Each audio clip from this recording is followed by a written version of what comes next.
Salama daholo androantsika dia andao indray raha iresaka anireto tsara fantatra manaraka ireto. Fantatra tamin'ny iny faraparan'ny herinandro iny fa nolavin'ny fitsarana ny fangatahany Andriamatoa Marika Ravalomanana ary noho nivoaka ny didy dia tsy nahazo ny rary ny moa ny tenany taorian'izay fikaran'ny fitsarana izay. Ka maro ny resaka mandeha etseroa ary niezaka nanehony tsy fahafalian'izy ireo ny mpomban'ny Andriamatoa Marika Ravalomanana ny Antokotima sy ny avy ao anivon'ny vovonan'ny firaisankina ary mbola no mafisiny Andriamatoa Marika Ravalomanana izany tsy fahafalian'izy ireo izany fa tsy maintsy ho azon'izy ireo ny fifehezana ny tanàna Antananarivo amin'izao tsy fanekena azy ireo hirotsaka ho fidina ho ben'ny tanàna izao. Ny mahakasika an'izay moa no fakafakena amintsika tao anatin'ity video ity ka manasa antsika rehetra anaraka an'ity video ity hatramin'ny farany. Aza dino ny milike ny video antsika ary tsarovatra ny miabone amin'ny chaîne antsika mba ahafahanareo manaraka tsy tapaka ny video izay lefany amin'ny tao atagasy toy izao ny fanaovana azy. Tsy ampendrela moa isika fa avy hatrany tonga dia vavany ndao ary. Mialohan'ny idirantsika ny mahakasika ampitsopitsony amin'izay resaka olana izay misy eo amin'ny Andriamatoa Marika Ravalomanana sy ny fitondrana amin'joro amin'izao fotoana izao dia ndao aloha fantarintsika ireto vaovao tsara ho fantatra tamin'ity herinandro ity. Tsy mitsahatra miakatra amin'izao fotoana izao ny vidin'entana ilaina amin'ny fiainana andavanandro indrindra ny vary ho any Antananarivo renivohitra sy ny manodidina. Mihendanja isan'ora ihany koa ny sandany ariary noho ny fanafarana PPN be loatra raha mitaha amin'ny fanondranana ataontsika. Fikaran'ny vidim-piainana izay tsy mifanaraka amin'ny fahefa-mividin'ny ankamaroan'ny malagasy ny antony mampitaraina ireo vahoaka marobe ka anaovana antsoavo amin'ny fitondram-panjakana izay mijoro amin'izao fotoana izao. Ny mahakasika ny fampantenana izay nataony Andriamatoa filoha amin'izao fotoana izao ho an'ny faritra Amoron'ny Mania manokana dia tsy tanteraka mandraka androany hoy ny zanaky ny faritra iny. Lalana efa tapaka tamin'ny filan-kevitry ny minisitra ny taona 2024 ny fanamboarana azy. Tsy vita ihany koa izany hatramin'izao. Any amin'ny distrikan'ny Faratsio indray dia sahirana ireo tantsaha-mpamokatra ao amin'ny komina Ambatofotsy, Ambohiborona, distrikan'ny Faratsio hoy ny sombam-bahoaka izay voafity tao amin'ity distrika ity noho ny faratsiany lalana any an-toerana. Efa misy ihany anefa ireo malala-tanana izay mifanome tanana amin'ireo vahoaka amin'ny fanarenana tanteraka ity komina ity indrindra fa ny fanamboaran-dalana saingy misy ireo tompon'andraikitra izay manakana izany fampandrosoana izany raha ny fanadihadiana natao hatrany. Navadika ho tsena ho an'ireo mpivarotra amoron-dalana ny ilan'ny arabe etsy amin'ny Petite Vitesse makany Isotry. Mitaraina vokatry nyity fanapahan-kevitry ny komina ity ireo mpivarotra manara-dalàna ao anatin'ny tsena hitokona tsy andoha-bantsena intsony izy ireo raha tsy misy fandaminana ho marimaritra iraisana raha ny fanazavan'ireo mpivarotra hatrany.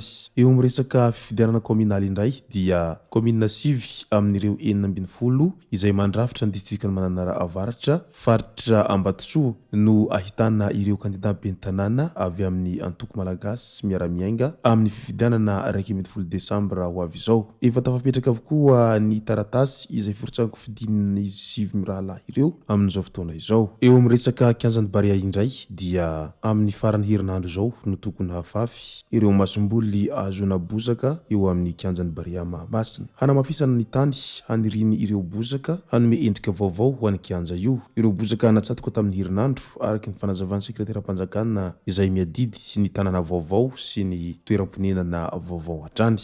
Mbola ao Antananarivo renivohitra hatrany dia niroso tamin'ny fandravana trano ny orinasa izay milaza ho nahazo ireo ampahantany na parcelle misa 370 tao bypass Alasora. Mitaraina ireo vahoaka araka izany fa hosoka ny taratasy any amin'ity orinasa ity satria tsy nivarotra ny taniny izy ireo ka mahagaga ihany ny zavatra misy tahaka an'izany satria ny tany izay efa niainanao tao anatin'ny fotoana maro ary ianao sy ny razambenao no namety molaly azy dia tampotampoka eo misy ny olona izay milaza fa nahazo anio tany izay ipetraranao sy ny fianakavianao efa taona maro io ka dia manao antsoavo amin'ny fitondram-panjakana ireo voakasika an'izay ao Antananarivo ao amin'izao fotoana izao mba hijery akaiky ny toetra raha fa tena mijaly izy ireo. Andao amin'izay dirantsika ny mahakasika ny raharaha-mpitsarana Andriamatoa Marc Ravalomanana sy ny Antokotima tamin'iny faraparan'ny herinandro iny. Ny alohany hivoahany didim-pitsarana izay tsy nampahazo ny rariny Andriamatoa Marc Ravalomanana dia nilaza Marc Ravalomanana tao ampejiny tao fa tsy maintsy ho azontsika ny fitantanana ny tanàn'ny Antananarivo ary handray anjara amin'ny fifidianana isika. Na ino ninona ny didy havoaka ny fitsarana ho iatrany ny tenany nandritra ny kabary izay nataony tao amin'ny kizeny Antokotima tao Belera Antananarivo tao. Mbola tao anatiny izay savorovory izay ihany koa no nilazany maître hanitra fa mbola entraînement fotsiny izao ataon'izy ireo izao fa mbola ho avy ny tena izy ho izy hatrany ka miomana mandrakariva araky ny voalazany raha nilazany heviny izy mahakasika ny fivoriana izay nataon'izy ireo teny amin'ny Magro Tanjombato sy ny tao amin'ny kizeny Antokotima tao Belera izay.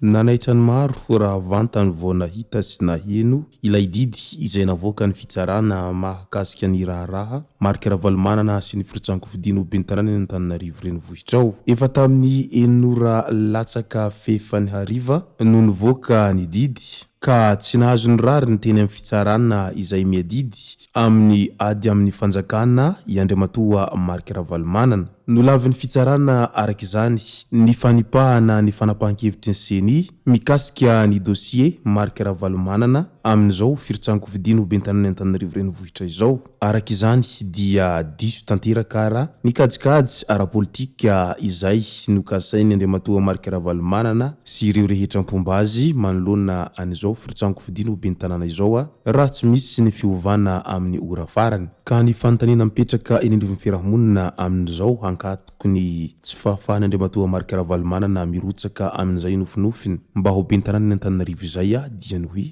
asa raha mba ahoana re ny fanapahan-kevitra ho raisin'ny Andriamatoa Marc Ravalomanana manoloana izay hitarika korontana ve sa hilavolevina ho ireo izay mpanara-baovao amin'izao fotoana izao. Nefa ny vahoaka ity efa hita miharihary fa tena leo korontana tanteraka satria ny vidim-piainana mihalafo ny fahasahiranana manao ny ataony etsero ka mety tsy ho azo amin'izay fanakorotanana izay intsony angambany ny vahoaka malagasy raha amin'izao krizy izay mahazo ny vahoaka tsirairay izao. Manoloana an'izay korontana tiana ho atao izay moa dia naneho ny heviny solombavam-bahoaka Rafidimanana Désiré aza fitahinareo mpanositra ny vahoaka tsy mila korontana intsony fa tsy fotoanana izany amin'izao fotoana izao. Aleo handeha ny lalao ary izay nahazo karatra mena aoka mba hijanona ho mpijery sisa satria izay ny fitsipidalao ho iatrany ity solombavam-bahoaka izay voafidy tao Antananarivo ity raha naneho ny heviny mahakasika ny tsy fahafahan'ny Andriamatoa Marc Ravalomanana irotsaka fidiana amin'izao fifidianana ben'ny tanàna Antananarivo izao izay nisokajian'izy ireo fa nahazo karatra mena tahaka anirony mpanao baolina kitra irony.